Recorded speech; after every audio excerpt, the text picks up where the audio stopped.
চিকেনের একটা অন্য স্বাদের রেসিপি বানাতে চাইলে এই রেসিপিটা বানাতে পারেন। নমস্কার, আমি মিতালি। তৈরি হচ্ছে দই চিকেন। এই চিকেনে সেরকম কোনো মশলা লাগে না। কড়াইয়ের মধ্যে সরষের তেল দিয়ে দিয়েছি।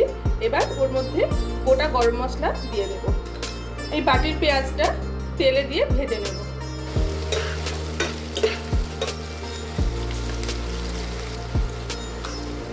মিক্সি বাটিতে এতগুলো রসুন দিয়ে দেব, একটা বড় সাইজের পেঁয়াজ, টমেটো, কাঁচা লঙ্কা দিয়ে পিষে নেব।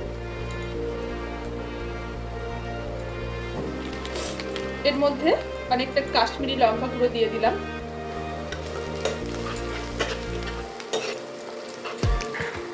পেঁয়াজ, রসুন, টমেটো আর কাঁচা লঙ্কার পেস্টটা দিয়ে দিলাম। এবার মশলাটা ভালো করে কষে নেব। কাচের কাপের 1 কাপ টক দই মিক্সি জারে দিয়ে দিলাম। দিয়ে এবার এটা ভালো করে ফেটিয়ে নেব।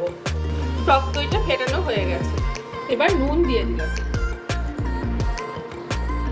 এই ফেটানো টক দইটা দিয়ে দিলাম মশলার মধ্যে। মশলা কষা হয়ে গেছে। এবার এর মধ্যে নুন দিয়ে মাখানো চিকেনটা দিয়ে দেব। 1 কেজি মতো চিকেন আছে। 3-4টে লঙ্কা দিয়ে দিলাম। এই চিকেনে জিরে, আদা, হলুদ কিছুই লাগে না, শুধু পেঁয়াজ, রসুন আর গরম মশলা দিয়ে করলে খুব টেস্টি হয়। আর দই দিয়েছি, অনেকটা দই দিতে হবে। ভালো করে আধ ঘন্টা ধরে ঢাকা দিয়ে কষতে হবে।